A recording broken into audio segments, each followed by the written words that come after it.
Disclaimer.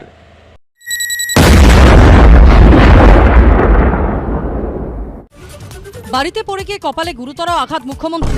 বলো কি গো, সামনে ইলেকশন আর দিদি গুরুতর আহত হয়ে গেল।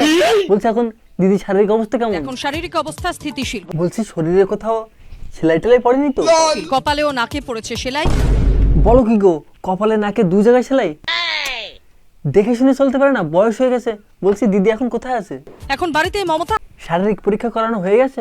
আজ ফের শারীরিক পরীক্ষা। কিন্তু দিদি বাড়িতে কেন? দিদি তো হসপিটালে ছিল শুনেছিলাম।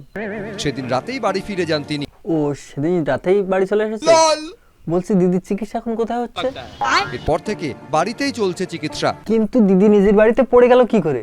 কেউ কি ব্যাখ্যা করে বলেন? পিছন থেকে ধাক্কা দেওয়া মন্তব্য নিয়ে ব্যাখ্যা এসএসকেএম অধিকর্তার। বলো কি গো, পেছন থেকে ধাক্কা মেরে ফেলে দিল? বলছে পশ্চিমবাংলার মুখ্যমন্ত্রী হওয়া সত্ত্বেও নিজের বাড়িতেই সে সুরক্ষিত না, তাহলে আমাদের পশ্চিমবাংলা কি করে সুরক্ষিত থাকবে? দিদি শালা দুধ কলা দিয়ে বাড়িতে কাল সব পুষে রেখেছে। আমার কি মনে হয় জানো দিদি, এ ঠিক ওই বিজেপি ষড়যন্ত্র।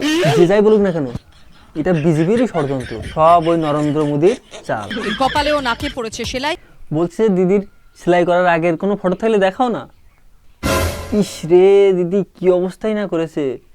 নিজের লোক ধাক্কা মেরে ফেলে যদি এই অবস্থা করে, মেনে নেওয়া যায়? ঠিক বলেছেন। কিন্তু আমি একটা জিনিস কিছুতে বুঝতে পারছি না, পশ্চিমবাংলা মুখ্যমন্ত্রী হওয়া সত্ত্বেও বাড়িতে কতজন লোকজন থাকবে?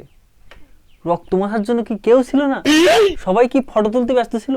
কিন্তু সামনে ইলেকশন, সবাই তো ভাববে তুমি নাটক করছো। কেউ তো শালা ভাববে না তোমাকে ধাক্কা মেরে ফেলে দিয়েছে। কিন্তু আমি একটা জিনিস কিছুতেই বুঝতে পারছি না। কপাল তো কেটে গেছে, সেটা আমি বুঝলাম, নাকটা একটু ছুলে গেছে, কিন্তু কপালের সাথে নাকটাও কেন সেলাই করে দিল? এটাও একটা ষড়যন্ত্র। ভাগ্যিস কপাল নাকের সাথে মুখটাও সেলাই করে দেয়নি। সব শালা ওই বিজেপির চাল। বলছি দিদি এখন আছে কেমন? আগের থেকে অনেক ভালো, স্টেবল। বলছি যে ব্যথাটাতে আছে না? একটু ব্যথা তো আছেই, মাথায় কপালে 3টে স্টিচ হয়েছে, নাকের ওপর স্টিচ হয়েছে, ব্যথা আছে। বলছে কার ষড়যন্ত্রের ধাক্কাটা দেওয়া হলো, এটা বিজেপির চাল কিনা কোনো ইনফরমেশন পাওয়া গেছে? আপাতত তো কিছু পাওয়া যায়নি। এই মহিলা মিথ্যে কথা বলছে, এ পাক্কা বিজেপির লোক। আমি কাদের মধ্যে চাদর আর কি যেন দেখলাম। আমি অন্য কাউকে জিজ্ঞেস করি, বলছি দাদা মমতা দি এখন কেমন আছে? আপাতত ভালো আছে। ব্যথাটা তা নেই তো? ব্যথা আছে। বলছি দিদি এখন ঘরেই থাকবে? দিদি তো ঘরে থাকতে পারবে না, থাকার মানে ভদ্রমহিলাও নয়। কি কি দিদি ভদ্র মহিলা না? তোর হোক জাত ভালো। কিন্তু দিদি একটা জিনিস আমার মাথায় একদম খেলছে না। এর আগেও 14ই মার্চ 2021 ইলেকশনের আগে তোমার পা ভেঙে গেছে, আবার এখন 14ই মার্চ 2024 ইলেকশনের আগে তোমার মাথা ফাটলো। এই জিনিসটা শালা আমি একদমই মিলাতে পারছি না। 14 তারিখটাই তোমার জীবনের কাল হয়ে দাঁড়িয়েছে। দিদি বলছি তুমি তো এই দেশের মুখ্যমন্ত্রী, তুমি কি পারো না এই ক্যালেন্ডার থেকে এই 14 তারিখটা বাদ দিয়ে দিতে? তাহলে তো আরেকটা জিনিসও খুব ভালো হয়, এই 14 ফেব্রুয়ারি ভ্যালেন্টাইন ডেও বাদ হয়ে যায়। নিব্বানে বীর চুম্মা চাটি থেকে তো অন্তত বাঁচতে পারে। ঠিক বলেছেন। বলছি দিদি নিউজ চ্যানেলের কমেন্ট বক্সে কি দেখলাম জানো? বলছে যখন দেখবে দিদির অঙ্গে চোট তখন ভাববে বঙ্গে ভোট। আরেকজন কি লিখেছে জানো দিদি?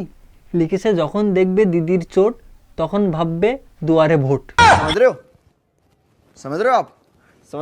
যাই হোক, মোদিজিকে তো ব্যাপারটা একটু জানানো উচিত। মোদিজিকে একটা কল করি।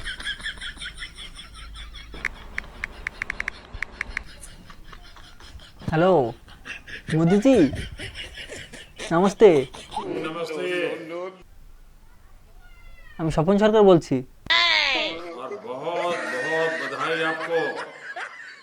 বলছি মোদিজি, তুমি কাজটা একদম ঠিক করোনি। দিলে তো লোক পাঠিয়ে দিদির মাথাটা ফাটিয়ে। দিদিকে মারার প্ল্যান নিয়েছিলে নাকি? তুমি জানো না দিদি ছাড়া পশ্চিমবাংলা সব অনাথ?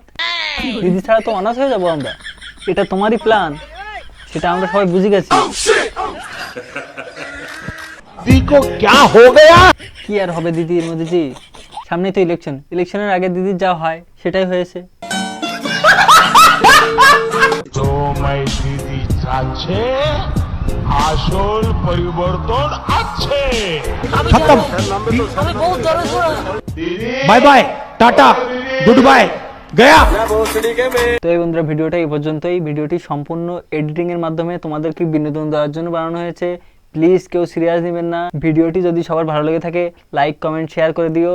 আমার চ্যানেল যদি নতুন হয়ে থাকো অবশ্যই সাবস্ক্রাইব করে দিও। তো পরের ভিডিও আসা পর্যন্ত সবাই ভালো থেকো, বাই।